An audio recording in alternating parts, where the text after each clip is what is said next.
We know we want to bring the weight of the torso onto the back of the feet and the back of the knees. But do we want to carry the weight on the inside of the feet and knees, or the outside of the feet and knees? To answer this question, we can think about what happens when we're standing on one foot. In our day-to-day life, we stand on one foot very frequently. That might not sound right, but you stand on one foot every time you take a step. So if you walk, you are frequently standing on one foot. Standing on one foot is not particularly stable. It's something that's typically done while moving, like in walking. When you're on one foot, you're going to tend to be falling more or less. So which direction would you rather fall in when on one leg? In towards your other leg, which can catch you and keep you upright, or out towards, well, no part of you? This is our first indication that we would like to have our weight on the inside of our feet.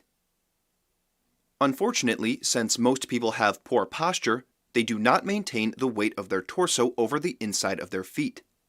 You can readily observe this in two situations. When a person is standing for even a short duration, they will often cock one hip and bring the weight of their torso essentially over that leg. This pose is extremely common, and if you simply act it out yourself, you will see how this puts the weight of your torso on the outside of the foot of your supporting leg, while your other leg provides very little support at all. You can also see that the pelvis becomes angled. This is not a balanced posture, and it clearly twists the torso. You will also see people putting the weight of their torso on the outside of their feet when they walk. This takes a bit more work to really observe, but by looking at a still image of a person in the process of walking, you can see that they shift their weight very far from their center. This brings them onto the outside of their feet. They will shift their weight back and forth as they walk, though they will typically favor one leg more than the other. This shifting of weight requires you to bend your legs and torso while walking.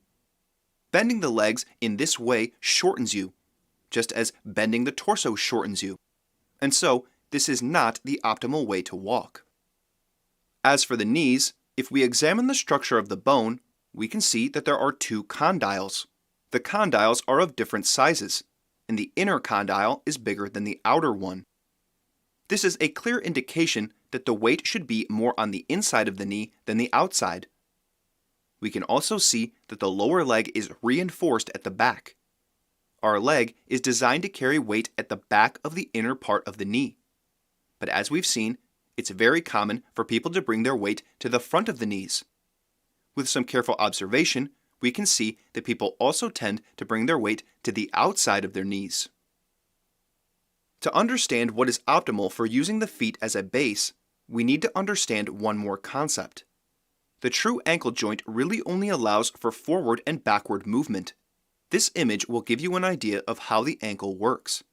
The tibia and fibula connect on either side of the talus bone, which can be moved forward and backward. The other movements that are possible with the feet are done below the ankle joint.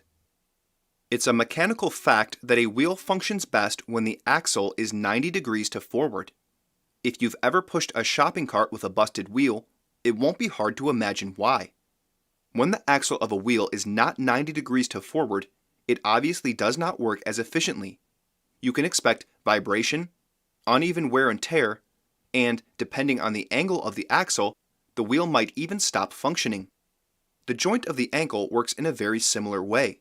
To get proper function in your ankle joint, the axle, so to speak, of the ankle needs to be 90 degrees to forward. You can walk with your ankle not at 90 degrees, but that will lead to problems in how you walk and will force you to shorten your legs and ultimately your torso.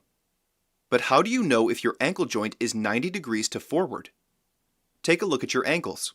Feel around on them with your hands. One way to do this is to place your foot on a chair so you can reach your ankle and examine it. Is there anything you can find there that gives you an indication of the axle of the ankle? Join me next episode and we will straighten out our ankles and finally get to the correct position of the feet.